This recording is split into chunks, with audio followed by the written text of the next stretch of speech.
So, what we have here today is a wonderful topic called the alternate timelines where your friends kill you. Now, what does that mean?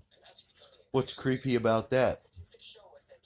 Well, if you consider how many alternate timelines where you're a piece of shit, a nobody, just another member of the society,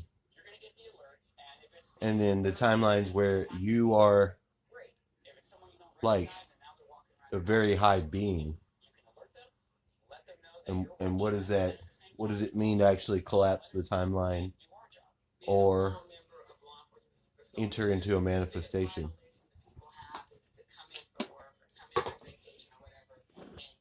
See, I have a friend that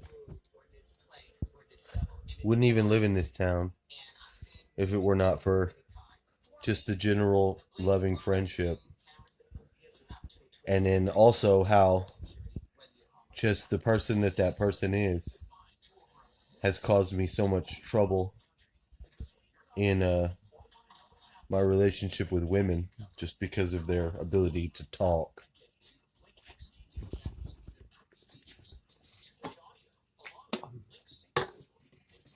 And how many people that you know that are your friends, but not only are they not really your friends, but they would straight up eat you were they called to do such things. It's something like that. What do we got here?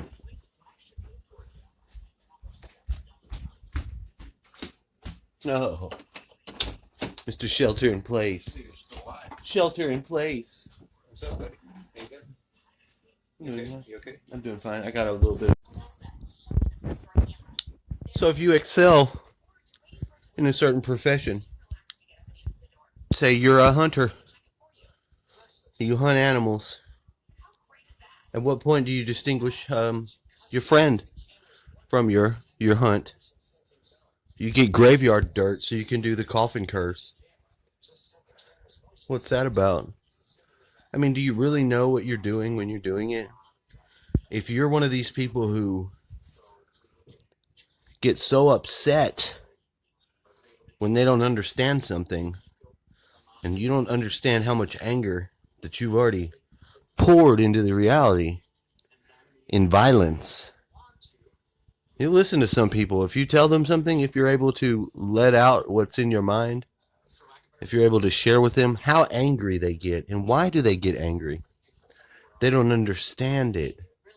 Why do they presuppose that you're trying to fuck them up? Don't all these things just tell on yourself? That you have these mechanisms to which you may not be aware that you utilize or feed upon someone else's energy?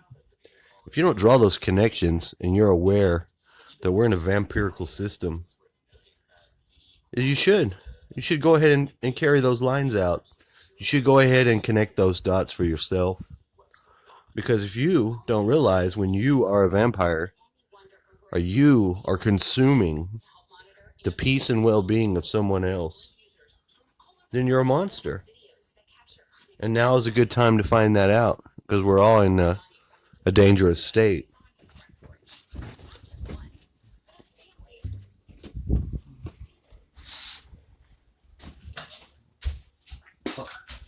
I have a very known predator in the midst.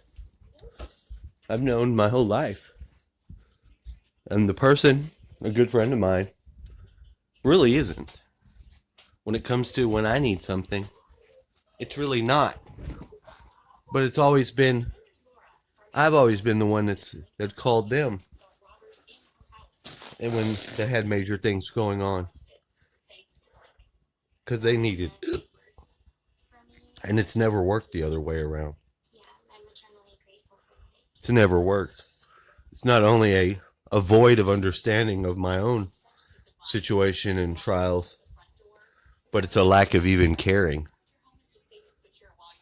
See, this person has already consumed me, used me as a tool. and is forwarding that as they awaken and make themselves aware of who they are. But it doesn't bother me because I see it for what it is. It's that darkness getting the light shed on it. This doesn't trouble me. To be Jesus to somebody, or just to bring that awareness to someone's consciousness, does require the blood debt. They like to point to other people, but in the end, do they not point to themselves?